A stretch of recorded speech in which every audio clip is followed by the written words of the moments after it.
Bismillahirrahmanirrahim. Assalamualaikum warahmatullahi wabarakatuh. Alhamdulillah, assalatu wassalamu ala rasulillah wa ala alihi wa sahbihi wa man wala wa ba'du. Saudara-saudariku, semoga kita semua senantiasa disehatkan, dirahmati, dan kita bermohon diampuni segala dosa-dosa kita oleh Allah Subhanahu wa ta'ala.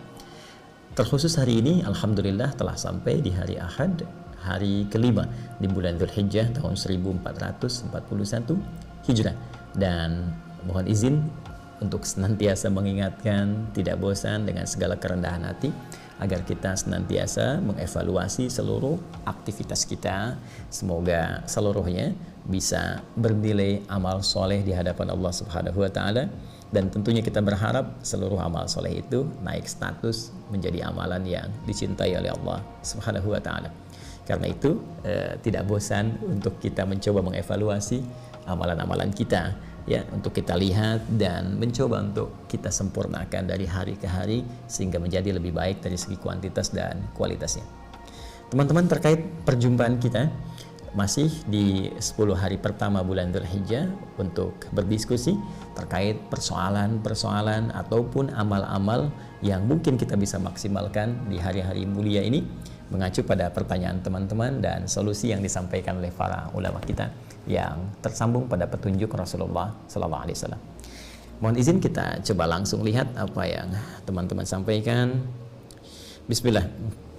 Dari Fulan, ya, saya tidak perlu sebutkan namanya, kita langsung saja.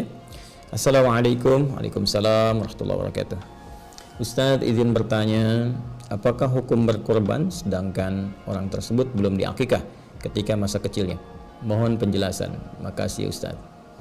Baik, ya, semoga Allah rahmati saudara atau saudari kita ini beserta keluarganya dan menyertakan kita dalam pemberian rahmat Allah dimaksud. Pertanyaan ini saya duga juga mewakili sebagian saudara-saudari kita yang punya pertanyaan atau persoalan yang serupa, atau boleh jadi ini pun nanti akan bercabang kepada persoalan lain, seperti apakah boleh kurban disatukan dengan akikah dan hal-hal sejenis lainnya. Baik, kita coba uraikan dulu. Dan seperti biasa kita pahami dulu dasar persoalannya sehingga pemahaman kita bisa lebih lengkap dan terukur, serta dari ukuran itu bisa menunaikan amalan dimaksud dengan lebih baik, ya. Ya, kita punya persoalan akikah di sini. Oke. Yang terkorelasikan dengan kurban. Kita akan pahami dasarnya dulu dari sini, ya, sehingga nanti dari dasar pemahaman ini kita bisa lebih memahami dan menyimpulkan hukum yang disampaikan oleh para ulama kita. Satu, persoalan terkait akikah. Kita lacak dulu keterangan para ulama kita yang tersambung dengan petunjuk Rasulullah SAW terkait bab akikah ini. Di antaranya kita temukan dalam kitab Sunan Abu Daud, jadi hadis riwayat Abu Daud, ya, rahimahullah, nomor hadis 2838. Kita bisa temukan juga langsung ke rawinya, ya, dari Samurah bin Jundub, ya, Samurah bin Jundub radhiyallahu taala anhu, tersambung pada keterangan Rasulullah sallallahu alaihi wasallam. Baik, apa keterangannya? Kita bacakan. Kullu ghulamin, ya, penting saya tuliskan, ya, kullu ghulamin rahinatun bi'aqiqatihi. Nah, ini poinnya, ya. Tuzbahu, keterangan kedua, tuzbahu yauma sabi'ihi. Ini yang penting yang keduanya. Kemudian wa yuhlaqu wa yusamma. Ini tambahannya. Wa yusamma. Ini poinnya. Kullu ghulamin, setiap anak itu. Nah, ini segaris, ya. Setiap anak itu. Rahinatun bi'aqiqati, tergadai dengan prosesi akikahnya. Bagaimana ini ditunaikan? Kapan? Tuzbahu, dengan disembelihnya, ya, hewan akikah itu yauma sabi'ihi, pada hari yang ke-7. Ini poinnya. Oke. Wa yukhlaqu, bersamaan dengan itu dicukur rambutnya bila ingin disempurnakan sampai cukur habis, ya, dibotaki. Wa yusamma, pun demikian diberikan nama terbaik untuknya. Jadi ada 3 proses di sini: akikah, cukur rambut, diberi nama. Baik. Terkorelasi dengan ini juga ada hadis riwayat Imam At-Tirmidzi, ya, hadis riwayat Imam At-Tirmidzi. At-Tirmidzi, nama aslinya Muhammad, tumbuh berkembang di Tirmidz, ada yang menyebut Turmuz, disebut At-Tirmidzi. Nomor hadisnya 1519. Rawinya langsung dari suaminya Sayyidah Fatimah radhiyallahu taala anha, menantu Nabi sallallahu alaihi wasallam, sekaligus juga ini jadi keponakan beliau, ya, Ali bin Abi Thalib. Abi Thalib, ya, radhiyallahu taala anhu karamahullahu wajah. Disampaikan qala aqta Rasulullah sallallahu alaihi wasallam anil Hasani bisyatin. Rasulullah SAW pernah melangsungkan akikah, ya, untuk cucu beliau Al Hasan, ya, pada kambing pertamanya. Pada kambing pertamanya beliau berkata kepada Sayyidah Aisyah. Jadi ada proses akikah di sini. Kemudian ada proses perintah beliau kepada Sayyidah Fatimah. Ya, saya evaluasi. Beliau berkata kepada putrinya Sayyidah Fatimah radhiyallahu taala anha, apa perkataan beliau? Perhatikan kalimatnya, ahliqi, cukur rambutnya, wa tasaddaqi bi zinati sya'rihi bi fiddatin. Kemudian bersedekahlah dengan hasil timbangan cukuran itu dengan perak yang serupa atau yang senilai dengan hasil cukuran itu. Dan tentunya diberi nama pada saat itu dengan Al-Hasan. Jadi di sini ada akikah, ada juga prosesi cukur rambut. Ini penting nanti saya sampaikan terkait dengan penafsiran waktu prosesi akikah. Teman-teman sekalian, fokus di sini. Pertama, Nabi menyampaikan terkait akikah, kullu gulamin, setiap anak itu. Kata gulam biasanya dalam bahasa Arab itu dilekatkan pada anak dari mulai dia tumbuh, ya, menjelang sampai menjelang balig. Jadi belum sampai ke balig, ya, belum sampai ke balig, belum balig. Jadi kalau dia masih dalam kandungan janin, terlahir kemudian disebut maulud, ya, Quran surah ke-2 ayat 233, ya, Nabi menyampaikan sallallahu alaihi wasallam langsung firman Allah Subhanahu wa taala dari Al-Qur'an. Ya, apa firmannya? Wal walidatu yurdi'na auladahunna haulaini kamilaini liman arada ayyutimma radha'ah wa 'alal mauludi lahu. Ya, ini menunjuk kepada ayah yang baru diberikan karunia anak, disebut mauludi lahu. Ini sebagai berkah kepada orang tuanya. Jadi ketika anak itu lahir disebut dengan maulud, yang baru dilahirkan, lalu dari situ berproses menjadi sobi, bayi, ya, lalu tumbuh kemudian sampai menjelang balik disebut dengan gulam. Jadi dari anak itu mulai terlahir terus sobi, gitu kan, dari terus usia sehari, 2 hari, 3 hari, nah kemudian sampai menjelang balik, nama umumnya disebut dengan apa? Gulam. Baik. Ustaz, gimana kalau ada namanya gulam gitu ya? Apakah belum balik? Nah, mungkin ini pemaknaan berbeda, ya. Tapi secara umum namanya demikian. Nah, rahinatun, tergadai ia, kemudian diakikati dengan proses akikahnya. Saya mau sampaikan ini dulu teman-teman. Ya, akikah ini asal katanya dari kata akka, tadi ditemukan di sini di At-Tirmidzi nomor hadis 1519 dari sahabat Ali bin Abi Thalib. Beliau berkata akka Rasulullah sallallahu alaihi wasallam. Ini akka, ya, Rasulullah sallallahu alaihi wasallam. Sifatnya, keadaannya disebut dengan akikah. Akka itu asal katanya memotong, membelah, ya, menyembelih kalau kita sekarang lakukan terhadap hewan. Tapi asalnya memotong, akka, ya, memotong, membelah, memisahkan. Dari mana akar kata ini muncul? Ini yang paling menarik. Jadi diksi yang disampaikan dari ketentuan syariat itu begitu istimewa. Ya, bukan pilihan kata biasa, tapi nanti terkait dengan hikmah-hikmah tertentu. Saya mau gali dulu sedikit teman-teman sekalian ke atas. Jadi ketika manusia tercipta dengan sempurna, kemudian terlahir, selain fisiknya disempurnakan, Quran surah 95 ayat yang keempat, laqad khalaqnal insana fi ahsani taqwim, kemudian juga diberikan perjalanan kesempurnaan akal, dari mulai informasi dari telinga sampai ke mata, sampai ke pikiran, sampai akal sempurna. Pun demikian jangan lupa ada kesempurnaan dari inti kehidupan, roh, jiwa, nafasnya. Nah, jiwa kita ini menjadi sempurna ketika kita mulai kemudian menjalani kehidupan usia 4 bulan, kemudian dilahirkan. Saat kesempurnaan ini terjadi, ada dua potensi yang melekat dalam jiwa itu. Satu potensi baik disebut dengan takwa, yang kedua potensi kurang baik disebut dengan fujur, nama lainnya nafsu. Ini nanti bisa kita lihat di Quran surah ke-91 Asy-Syams. Ya. Ayat ke-7 sampai dengan 10. Ya, wa nafsin wa ma sawaha, ketika nafas itu telah tercipta dengan sempurna, fa alhamaha fujuraha wa taqwaha, maka dengan kesempurnaan itu diilhamkanlah kemudian ada jiwa fujurnya, jiwa takwanya. Takwa potensi kebaikan, ya, di sini puncaknya ada dibisikkan oleh para malaikat. Fujur itu potensi hal yang kurang baik, lawan dari takwa. Jadi kalau ada jujur, ada bohong, ya, kemudian ada tawadhu, rendah hati, ada sombong, demikian seterusnya. Yang fujur ini didesain oleh Allah untuk menjadi katalis, ya, supaya yang baik-baiknya ini bisa muncul. Sebab kalau nggak ada yang ini, yang satu ini fujur, jadi nggak akan bisa naik. Ya, saya pernah terangkan ini dalam edisi Sitama terdahulu. Nanti Anda bisa cek kembali. Secara cepat, fujur itu nama lainnya disebut dengan nafsu.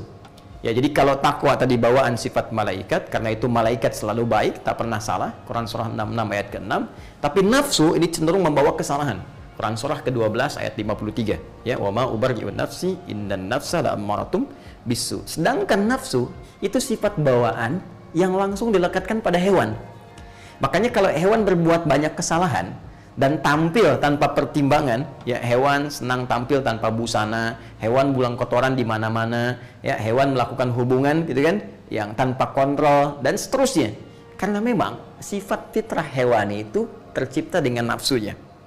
Nah, yang paling menarik adalah teman-teman sekalian, Allah Subhanahu wa taala melalui petunjuknya kepada Rasulullah sallallahu alaihi wasallam memberikan dengan sifat kasih dan sayang yang sangat luar biasa, memberikan arahan agar sejak bayi itu terlahir, manusia itu mulai terlahir, dari mulai tumbuh sebelum balik nih, sebelum semua yang baik dan buruknya dicatatkan sebagai pertanggungjawaban hisab di hari kiamat nanti, diminta oleh Allah melalui petunjuk Rasulullah, "Hei, taklukkan dulu nafsunya, simbolkan dengan potong itu."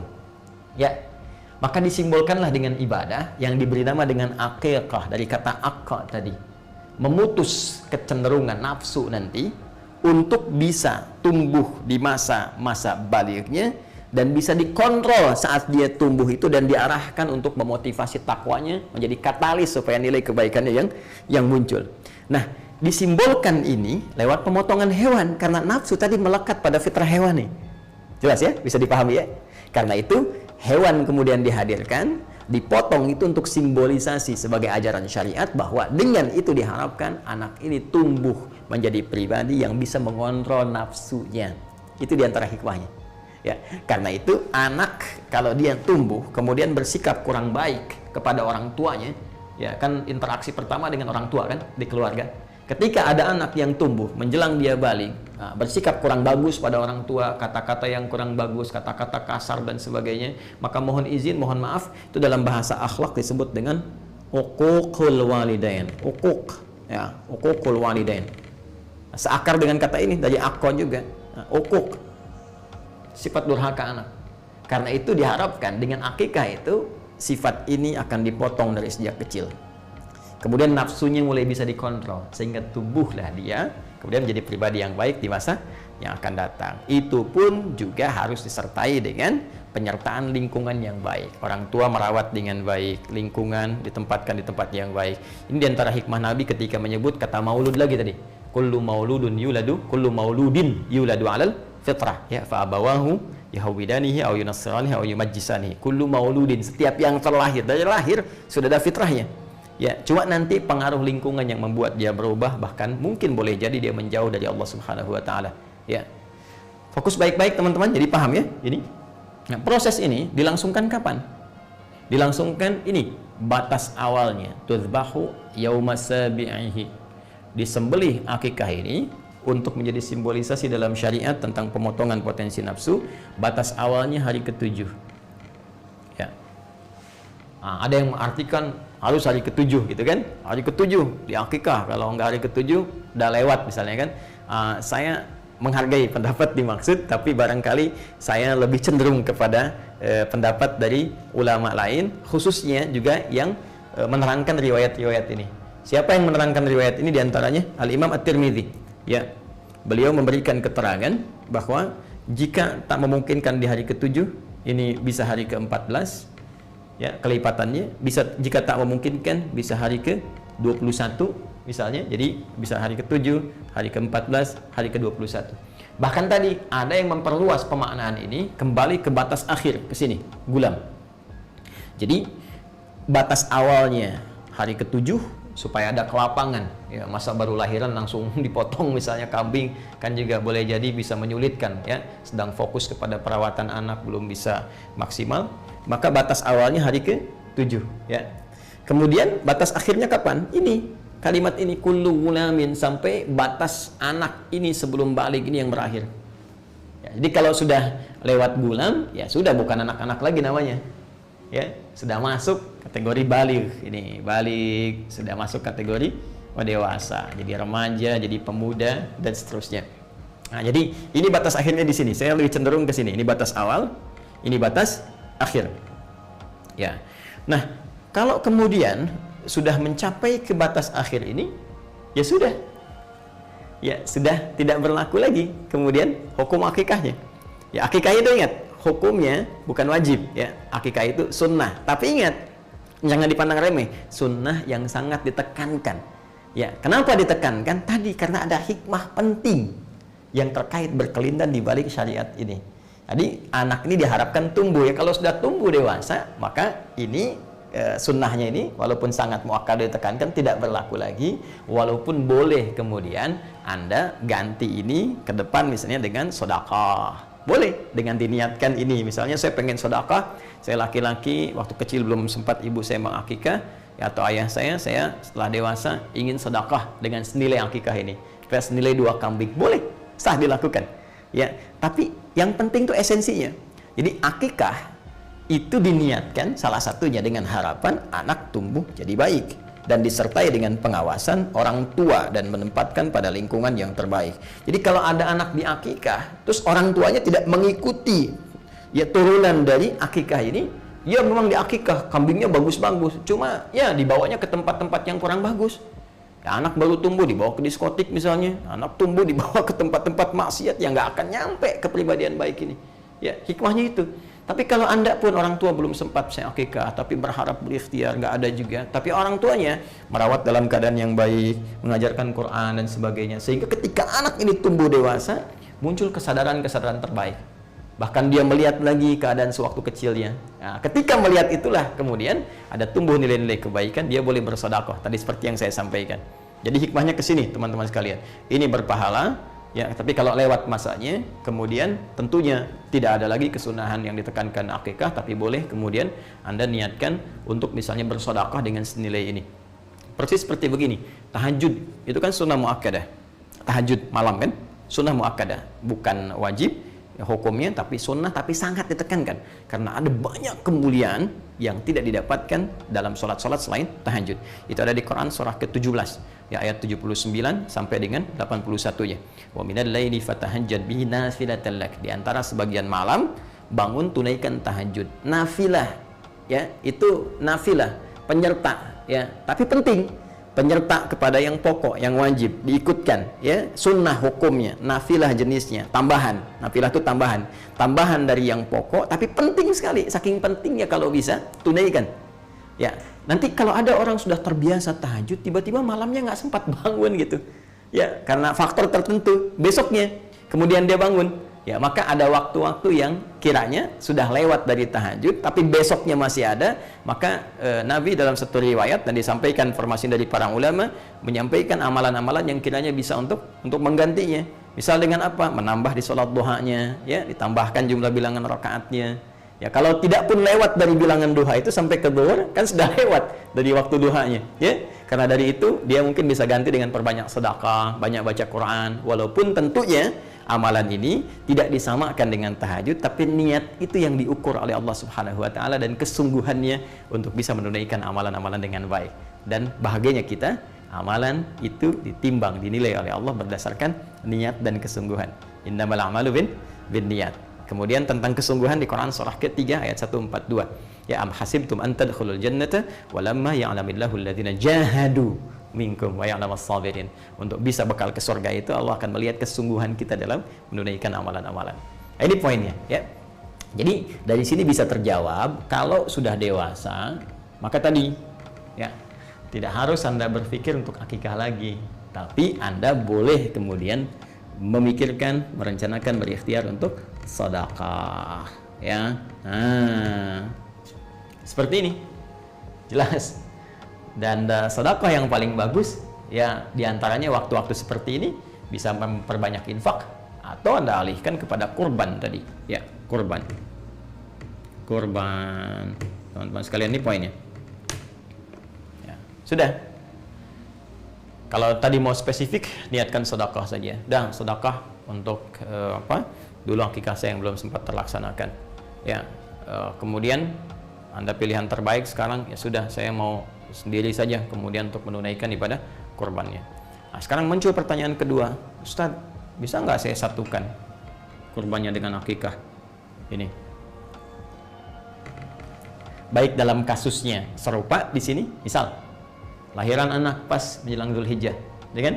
Begitu lahir, pas waktu-waktunya mau kurban. Bisa nggak di hari ke-7 ini, atau kelipatannya misalnya, saya sekalian kurban, sekalian akikah? Ya. Atau tadi, saya mau sedekah, bisa nggak disamakan sedekah dengan kurbannya? Nah, di sini para ulama terbagi pada dua pendapat utama.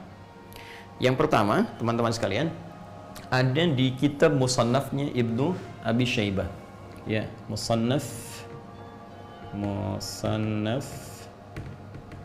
Ibnu Abi Syaibah ya. Itu keterangan bahwa pendapat pertama diwakili oleh kalangan mazhab Hanafi, kemudian Hambali, juga ada juga pendapat dari Imam Al-Hasan Al-Basri ya, Hasan Al-Basri, juga ada tambahan dari Ibnu Sirin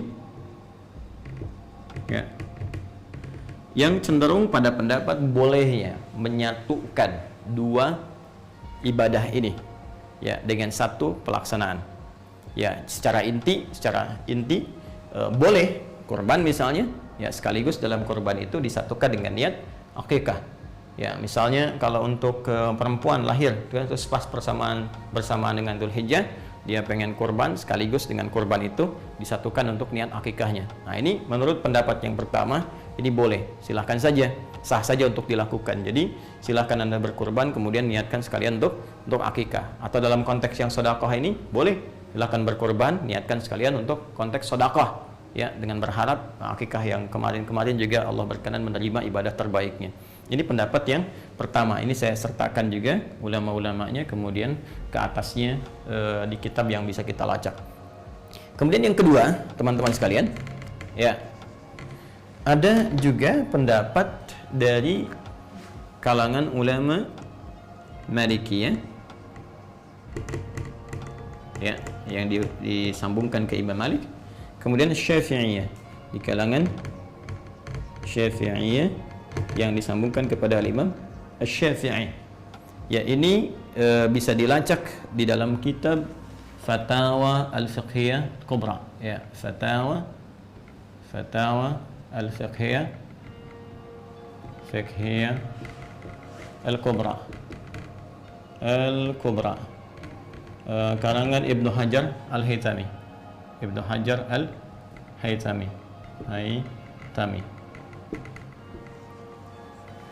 Nah, ini menarik pendapatnya.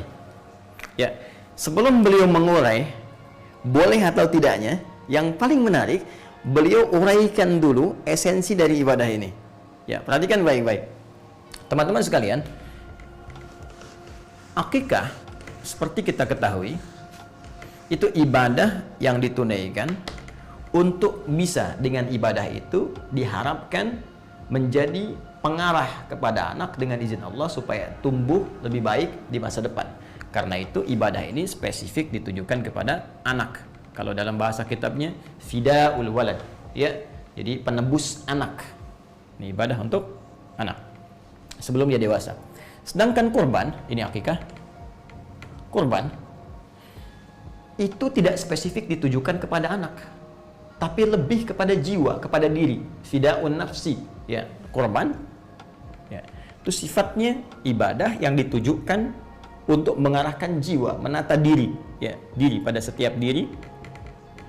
Jiwa yang bersifat umum sifatnya. Jadi nggak spesifik dalam rentang usia. Bisa untuk anak-anak, bisa untuk orang dewasa, ya, bisa untuk bahkan kakek, nenek, bahkan ini bisa diarahkan kepada yang sudah wafat. Ya, ada orang sudah meninggal dunia kemudian ingin dikorbankan, ini masih boleh. Akikah tidak. Ya. Jadi dari sini dilihat kemudian oleh para ulama Malikiyah, Syafi'iyah dengan referensi yang saya sebutkan, karena sifatnya ini berbeda, beda jenis, ya, tidak sama, maka mereka lebih cenderung untuk memisahkan akikah dengan kurban. Akikah tersendiri, kurban tersendiri. Jadi kalau Anda ingin akikah, silahkan niatkan akikah, ya, dengan ketentuan yang berlaku. Kalau Anda ingin kurban, maka silahkan niatkan kurban. Nah, kapan waktunya? Kalau ada waktu akikah, karena spesifik akikah itu waktunya terbatas sampai menjelang dewasa, maka dalam konteks ini dahulukan akikah dulu. Jadi kalau ada pertanyaan yang ketiga, Ustadz, mana yang dahulukan, akikah atau kurban? Maka dalam konteks ini, jika waktunya bersamaan dengan waktu spesifik akikah, anak ini lahir sampai tumbuh sebelum balik misalnya, ada rezeki yang Allah titipkan pada kita, maka yang dahulukan akikah. Kenapa? Karena kurban ini waktunya itu masih panjang. Setiap tahun masih bisa ada. Anak telah dewasa pun masih kurban untuk diri sendirinya. Bahkan telah meninggal pun bisa dilakukan kurban yang diniatkan, ditujukan untuk yang tadi yang disebutkan, yang telah wafat. Ya, jadi dahulukan akikah kalau momentumnya bersamaan. Tapi kalau momentumnya sudah lewat dari sini, Anda bisa dahulukan kurban. Jelas ya? Kurban dahulukan karena ini sudah lewat waktunya. Kecuali tadi Anda ingin bersedekah untuk berniat menutup akikah yang telah lalu, bukan ibadah akikahnya tapi sedekahnya yang Anda lakukan. Maka itu pun terpisah. Silahkan bersedekah di waktu yang lebih umum dan dahulukan kurban di waktu yang bersamaan dengannya, yaitu waktu-waktu di awal Dzulhijjah sampai dengan hari tasyriknya. Nah, ini analoginya begini. Jadi dalam syariat itu, ini tajam sekali ya, tajam sekali. Dalam syariat itu, teman-teman sekalian, jadi ibadah yang bisa disatukan, ya, pertama itu jenisnya serupa, jenisnya sama. Yang kedua, yang diikutkan itu bukan ibadah pokok, ya, bukan ibadah pokok, ibadah penyerta sifatnya. Ya, contoh begini, saya contohkan sholat lah yang paling gampang, sholat. Ya, sekarang kita ingin menyatukan jenis-jenis sholat. Ya, jenisnya sama-sama sholat. Ya, sholat dengan sholat kita ingin satukan. Sekarang yang satu misalnya kita ingin sertakan kepada yang lain.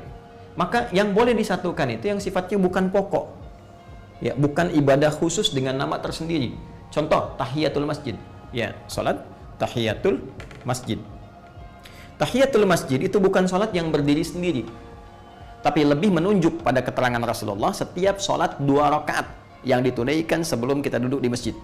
Semua jenis sholat 2 rakaat. Kalau bahasa nabinya, bima makna qala Rasulullah sallallahu alaihi wasallam, idza dakhala ahadakumul masjidah, ya idza dakhala ahadukumul masjidah fala yajlisa hatta yusalli rak'atain. Idza dakhala, apabila akan masuk, ahadukumul masjidah, satu di antara kalian ke masjid, ya fala yajlisa, maka jangan langsung duduk. Jangan di sini sifatnya menunjuk kepada larangan yang diutamakan dalam pengertian sunnah, kan? Ya, hatta yusalli rak'atain, sampai dia salat 2 rakaat. Ya, jadi salat dulu 2 rakaat, kemudian baru dia duduk untuk i'tikaf. Ini sifatnya sunnah. Ya, artinya dalam keadaan terdesak pun dia kemudian mesti duduk, langsung duduk saja. Jangan dipaksakan kemudian sunnah menghambat kepada sesuatu yang lebih utama. Contoh dalam kasus khutbah Jumat. Ini banyak saya temukan, khatib sudah naik ke atas mimbar, bahkan tengah-tengah khutbah, orang datang terlambat, terus maksa masuk ke dalam, masih tahiyatul masjid. Ya, yang paling celaka, yang masuk 1, 2, 3, 4 orang, khatibnya sudah masuk khutbah kedua. Udah mau ditutup, datang sholat lagi. Kapan ditutupnya? Ya, karena itu dalam mazhab Maliki, kalau sudah khatib naik ke atas mimbar, ini tidak dianjurkan tahiyatul masjid, langsung duduk. Ya, kecuali dalam kondisi tertentu, ya kasusnya seperti Sulaik Al-Ghatafani di zaman Nabi SAW yang ingin dikenalkan kepada jamaah bahwa ini ada orang baru, bukan orang Madinah, yang butuh bantuan. Karena itu beliau tunjuk untuk sholat, ya, sedangkan beliau masih menunaikan khutbah. Ini pembahasan lain nanti ya, supaya tidak melebar. Nah, jadi jangan langsung duduk kecuali sholat 2 rakaat. Sholat apa yang dimaksud? Ya sholat apa saja. Bisa sholat wudhu, setelah wudhu masuk masjid sholat, ya, bisa sholat duha. Ya, jadi umum sifat sholatnya. Di setiap sholat yang ditunaikan saat masuk ke masjid 2 rakaat itu sama dengan nilainya tahiyatul masjid. Karena itu tahiyatul masjid itu bisa dimasukkan ke dalam setiap sifat sholat apapun yang ditunaikan sebelum duduk. Jadi kalau sudah Anda masuk misalnya, ya sudah, nggak usah Anda tunaikan satu sifat. Ya, contoh begini, mohon maaf ya, ini untuk simpel ya penyatuan. Anda datang subuh ke masjid, masih ada waktu 5 menit sebelum qomat, ya kan? Ada sebagian saudara kita yang ketika masuk tahiyatul masjid dulu, setelah itu salat sunnah qobliyah, ya. Tidak dilarang, sah-sah saja boleh, silahkan, tidak ada masalah di sini. Tapi sebetulnya Anda bisa membuat simpel. Bagaimana caranya? Masuk, tunaikan 2 rakaat sebelum subuh. Ketika Anda tunaikan qobliyah subuh 2 rakaat sebelum subuh, ya itu saat masuk masjid lalu Anda duduk iktikaf, itu sama nilainya sudah mencakup kepada tahiyatul masjid. Ditunaikan satu sholat sudah mencakup 2 sholat di sini, ya, disatukan dalam satu ya syariat yang sama, dalam satu pelaksanaan yang serupa. Jadi sisanya tahiyatul masjid digabungkan dengan tadi qobliyah subuh, ya, niatnya qobliyah subuh, penamaannya sudah masuk tahiyatul masjid dengan sifatnya. Dari situ sisa waktunya Anda gunakan untuk berzikir, bisa berdoa, kan mustajab ya, di antara adzan dengan iqamah. Ya, dengan demikian Anda teruskan amalan-amalan lainnya. Ini menyatukan 2 jenisnya sama-sama sholat, yang satu bukan pokok. Nah sekarang gini, akikah dengan kurban, jenisnya sama nggak? Sama-sama nyembelih hewan, ya kan? Sama-sama menyembelih kan? Bahkan hewannya bisa sama, kambing kan sama kan? Baik, kambing dan sejenisnya itu bisa ada kesamaan. Cuma sekarang, apakah yang satu pokok yang satu bukan, atau dua-duanya pokok, satu ibadah yang terpisah? Nah, ternyata setelah diteliti, ini dua-duanya menjadi pokok dan 2 ibadah yang terpisah. Kurban, akikah. Bahkan batasnya tertentu. Akikah punya batas, kurban juga punya waktu tertentu yang boleh jadi tidak sama dengan batas akikah. Karena ketidaksamaan ini, maka ulama Malikiyah, Syafi'iyah tadi yang disampaikan dalam Fatwa Al-Fiqh Al-Kubra, kayak Syekh Ibnu Hajar Al-Haytami mengatakan lebih cenderung untuk dipisahkan. Ya, dengan waktu-waktu tertentu seperti tadi uraian telah saya sampaikan. Ya, Syekh Utsaimin di sini cukup bagus, ulama kontemporer. Beliau telah wafat dan kita doakan semoga beliau dirahmati dan merahmati seluruh ulama-ulama lainnya. Saya sebut Syekh Utsaimin untuk mencontohkan sikap ini loh, yang tadi. Beliau itu kan Hambali, jadi pengikut di mazhab Imam Ahmad bin Hanbal. Kemudian juga salah satu ulama yang sangat istimewa di rezim Saudi yang sekarang ya. Dan beliau telah wafat dan beliau punya corner ya, pojok Syekh Utsaimin di Hotel Sofwa. Jadi kalau Anda masuk ke Hotel Sofwa, masuk dari pas jajar dengan Masjidil Haram itu lurus, sampingnya Zamzam persis nempel ya. Anda lurus masuk, kemudian dari situ naik eskalator pertama, masuk, kemudian ada toko-toko, naik lagi satu eskalator ke atas lagi ya. Begitu naik eskalator ke atas, sebelah kanannya ATM, tukang es krim, balik ke kiri. Nah, dekat ke kiri itu langsung ada pojok Syekh Utsaimin di situ. Jadi Anda bisa lihat. Terus naik lagi ke atasnya itu sofa ya, sebelah kanannya tukang cukur 30 real. langsung bersih gitu. Nah, itu ada di situ. Syekh Utsaimin cukup menarik. Beliau itu condong kepada mazhab Hambali sebetulnya. Ya, kata beliau bisa disatukan, tapi akan lebih bagus kalau menurut saya pribadi, kata beliau, bisa dipisahkan. Jadi kalau ada anggarannya, kalau anggarannya itu bisa mencakup 2 ini, kata beliau akan lebih bagus kalau dipisahkan. Jadi mengambil yang pertengahan, satu untuk akikah, satu lagi untuk kurban. Saya ingin menunjukkan betapa sikap para ulama-ulama itu begitu objektif, begitu teduh, kan? Kemudian saling menghargai pendapat yang lain, saling mencari jalan tengah.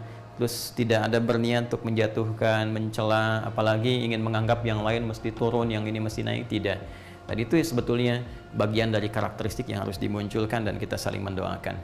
Nah, untuk itu kembali kepada pertanyaan tadi, kita simpulkan bahwa dalam konteks ini, bagi yang sudah masuk dewasa, kan, melewati batas masa baligh, akan lebih baik kalau ada kelebihan rezeki bisa bersedekah, kan, dan salah satunya diniatkan bisa menutup akikah yang telah lalu, kemudian ya sampaikan masa iya kemudian akikah lagi, kemudian cukur lagi sampai botak terus namanya ditetapkan lagi, kan, juga harus ada penyesuaian. Kemudian yang kedua, jika ada bersamaan akikah dengan korban, mana yang didahulukan? Saya pribadi tadi lebih cenderung kepada sikap yang diambil oleh para ulama Malikiyah, Syafi'iyah, jika memang ada rizki yang berlebih, kita bisa pisahkan antara akikah kemudian dengan kurban, karena ini dua pokok ibadah yang berbeda, yang tidak sama, yang ketentuannya juga memiliki ketentuan masing-masing. Jadi kalau waktunya pas anak itu lahir, saya lebih cenderung akikah dahulukan, ya, karena kurban bisa masuk di masa-masa berikutnya. Walaupun Ustadz, bagaimana kalau anak itu wafat? Kan bisa kurban diniatkan untuk anak, tapi kan nggak bisa akikah diniatkan untuk anak kalau anaknya sudah wafat, ya. Baik, jadi dahulukan akikah dulu. Nah, kalau terbalik situasinya sudah dewasa, maka dahulukan kurban dulu, ya, karena waktunya khusus. Nanti setelah kurban, kalau Anda ingin bersedekah mengganti yang akikah, maka itu silahkan dengan segala kelapangan, dan semoga Allah menerima amal ibadah dan merahmati kita semua. Kurang lebih ini, ya, saya bisa menjawab dari awal dengan cepat, misalnya ini hukumnya begini paling-paling selesai 2 menit 3 menit, tapi kan kedalaman ini nggak kita temukan. Jadi mohon izin untuk bersabar kalau sekiranya ada pertanyaan. Saya bahas kadang mungkin wah ini kok kemana-mana, bukan kemana-mana, karena memang korelasinya ke situ gitu, ya. Jadi agak lebih panjang supaya kita bisa memahami dengan lebih baik. Saya kira itu, barangkali ada keterangan ulama lain yang lebih baik, dan sangat mudah Anda bisa meninggalkan apa yang saya sampaikan dan mengambil pendapat ulama lain yang kiranya lebih mudah untuk diamalkan sesuai dengan ketentuan Al-Quran dan Sunnah Rasulullah SAW. Demikian teman-teman sekalian, semoga bermanfaat, ya, semoga Allah memberikan taufik.